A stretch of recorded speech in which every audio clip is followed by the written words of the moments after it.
My name is Noelle, a 40-year-old housewife, and today I want to open up about my family. It's a simple setup. Me, my husband, who's the same age as me, and our recently turned 16-year-old daughter. Back in college, I met my husband. We fell in love, got hitched. Nothing extraordinary. While I tend to have a more rough around the edges personality, he's the meticulous type. Obsessive about the arrangement of things, he wouldn't rest until they were just so. Initially, I thought marriage would smooth out our differences, but reality didn't play out as sweetly as I'd hoped. His meticulousness only intensified post-wedding. I found myself bending over backwards to accommodate his rules, even the ones that grated on me. Arguments became a daily affair. Days blurred into one another, devoid of any respite. Amidst this chaos, our daughter entered the scene 2 years into our marriage.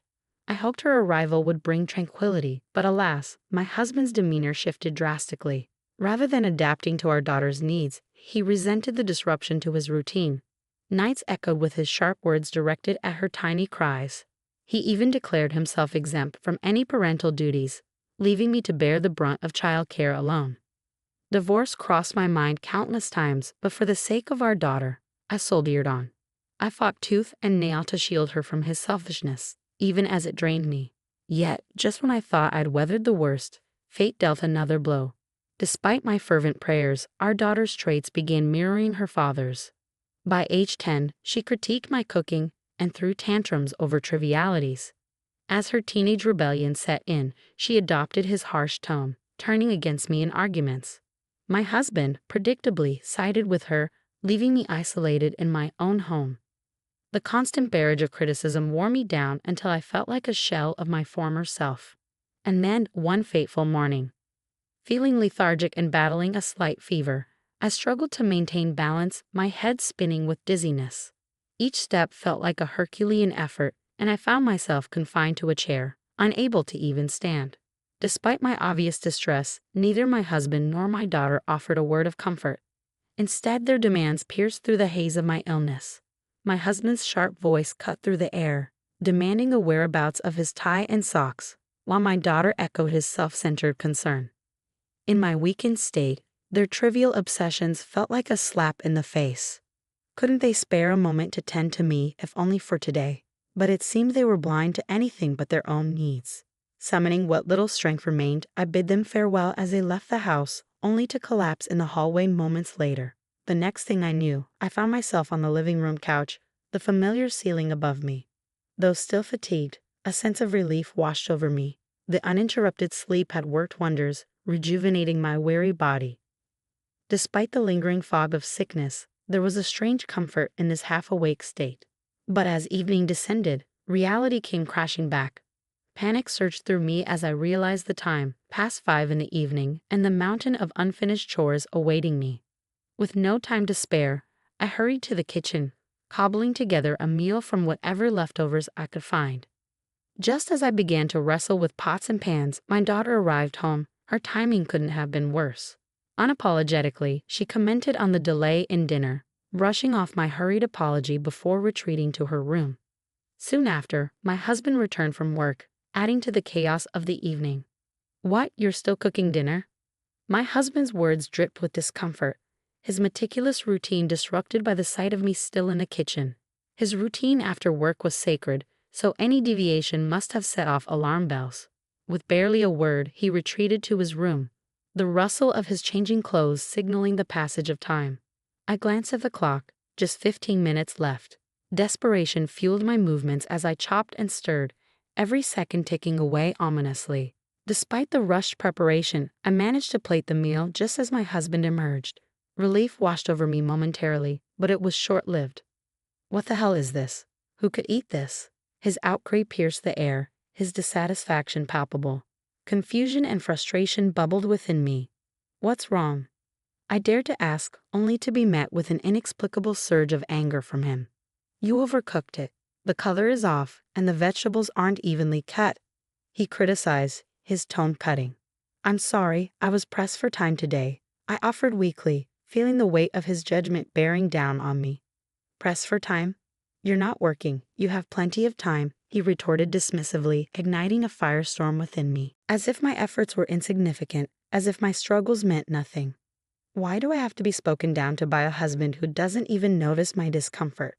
I have no time at all. I erupted, the floodgates of frustration bursting open.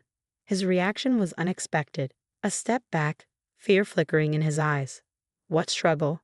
House chores can be done at your own pace, isn't it easy? He challenged, his ignorance a dagger to my already wounded pride. Fury coursed through me. What do you know? It's not like I can just do them at my own pace. I couldn't hold back any longer. I was feeling really sick today, you know. I pushed through and made dinner, and you didn't even take a bite. How do you think that makes me feel? Tears welled up in my eyes, emotions bursting forth like a dam breaking. Seeing my husband's face pale, I managed to rein in my emotions, though I was still short of breath, dizzy from the shouting. I awaited his response, hoping for a simple apology, a shred of understanding. But his words quivered with defensiveness. Do you have any idea how much I struggle to support our family in this world? He countered. So you're saying I'm just living easy and free? That's just an excuse. I'm not your slave, I shot back, refusing to be silenced. But the tension escalated, and I sensed his anger building, threatening to erupt into something more violent. I braced myself, ready to stand my ground. Before I could utter another word, our daughter burst from her room, shock evident on her face. Your voices can be heard outside. Stop it, it's embarrassing. She scolded, her interruption a jolt to our heated exchange. As her words sank in, we fell silent, the weight of her admonition settling over us. I began to explain the situation, but as she listened to both sides, her judgment was clear. Honestly, Mom, you're the one who's wrong, she said bluntly, her words cutting through the tension like a knife. Shocked to the core, I could only stare in disbelief at her unexpected verdict. Why? Because housework is your job, isn't it? Dad can't afford to take time off work, even when he's not feeling well. My daughter chimed in, her words laced with a hint of accusation. Her agreement with my husband's sentiments only fueled the fire of resentment simmering within me. As my husband spoke, his face etched with disapproval, I felt a surge of indignation. Mom is always late with her chores. Even today, you haven't done the laundry yet, he added, his criticism cutting deep. Their words shattered the fragile facade of composure I had been clinging to. So you're both saying I'm not trying hard enough? I questioned, my voice trembling with hurt. Maybe you're not trying hard enough. I could probably do it better and faster, my daughter interjected, her words like a dagger to my already wounded pride. Yeah, you're too laid back.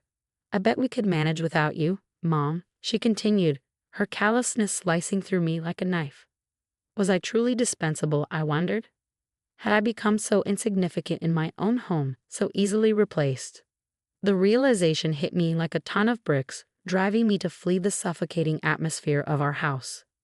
Before I knew it, I found myself in a darkened park, my feet aching from the hasty escape. As I sat on a bench, the chill of the night air seeping into my bones, I realized I hadn't even bothered to put on shoes in my haste. My tears had long since dried up, leaving behind a hollow emptiness. How long had I been sitting here, lost in my own thoughts? Even in the silence of the park, their harsh words echoed relentlessly in my mind, a constant reminder of my perceived inadequacy. Resentment simmered within me, a smoldering flame fueled by their callousness. I vowed never to forgive them, my family who had trampled upon my feelings so carelessly. With a newfound resolve burning quietly within me, I returned home. The next morning, I set about my tasks with a steely determination, my every movement a testament to the strength of my fighting spirit. I meticulously prepared a menu fit for a feast, as extravagant as a dinner at a famous restaurant. As the final touches were made, my husband and daughter entered the living room almost in unison, their faces void of any acknowledgement towards me as they took their seats. Come on, let's have breakfast, I announced, hoping to break through the icy tension that hung in the air. My daughter, rather than my stoic husband, spoke up. Mom, what's going on? Today's breakfast is really fancy, she remarked, her confusion evident. It's your 16th birthday today. Did you forget? I asked gently, hoping to stir some recognition. Yeah, I did forget. You should at least remember your own birthday, right, Dad? She turned to him, seeking validation. After a brief exchange of curt words, they both awkwardly began their meal. The atmosphere was strained, lacking the usual warmth and laughter that accompanied our family gatherings. It was evident they were scrutinizing my every move, perhaps unaware of the hurt they had caused or simply unwilling to acknowledge it. While I could understand my husband's aloofness to some extent, my daughter's behavior stung deeper. She was the child I had nurtured and loved, hoping she would grow into a compassionate and understanding individual. It's often said that daughters resemble their fathers, but with proper upbringing, she should have also inherited a sense of empathy and consideration. Regrets? Sure, I have them. But dwelling on them now seems pointless. Listen, I began, and just that single word shifted their expressions. What? What's going on? My husband's voice wavered as he questioned. Starting today, I'm leaving this house, I declared, and their faces drained of color in unison. Hold on, why? Why? They both protested simultaneously. You said you could do the housework better than me, I reminded my husband, my tone firm. I didn't say anything like that, he retorted, but I cut off my daughter's potential argument before it could begin. Whether you remember saying it or not, you did. And you, I turned to my husband, said I have more free time because I'm at home. It's just an excuse. He didn't respond, and I pressed on. Don't misunderstand. I'm moving to another house, starting today, but that doesn't mean I won't come back here. And stop, today's my birthday, right? You're going to celebrate, right? My daughter pleaded, her eyes brimming with tears. I chuckled at her plea, but my resolve remained unshaken. I'm sorry, but I'm serious about this, I replied calmly, watching her crumble before me. With that, I quietly stood and left the house, ignoring their desperate screams behind me. That day, I booked a hotel room nearby, then secured an apartment on a monthly basis, starting the process of building a new life. Even amidst the flurry of activity, my phone buzzed incessantly with messages and calls, apologies and pleas from my daughter. But my husband remained silent, unable to admit his fault. I kept receiving messages from him, each one more accusatory than the last. What you did was outrageous, he insisted, but I left all their messages unread, refusing to engage. It's amazing how convenient it is these days to convey my intentions without saying a word. 2 nights after leaving the house, I returned home briefly. As I opened the front door, my daughter sprinted towards me with surprising speed. Mom, you came back, she exclaimed, wrapping her arms around me in a tight hug. I just came back to pick up something I forgot, I replied, gently disentangling myself from her embrace and making my way to the living room. Nothing had changed in the living room, as expected. However, the kitchen was a mess, littered with convenience store lunchboxes, instant ramen cups, and discarded bottles. The state of the bathroom was even worse, with unwashed laundry piled high. Both my husband and daughter often complained about my cooking and laundry skills, yet they seemed incapable of managing these tasks themselves. But this disaster was no surprise to me. It was exactly what I expected when I left.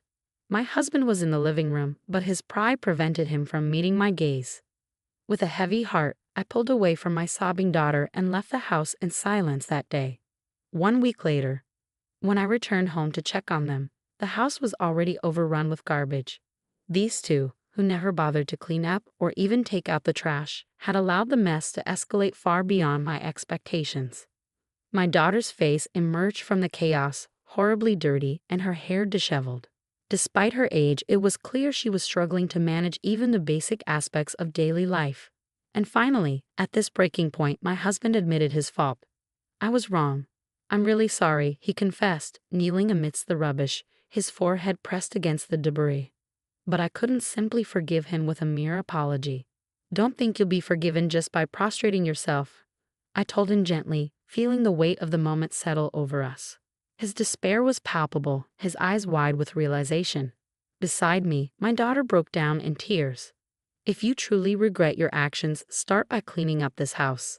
If you can't even do that, I'll divorce you, I declared firmly, my resolve unwavering.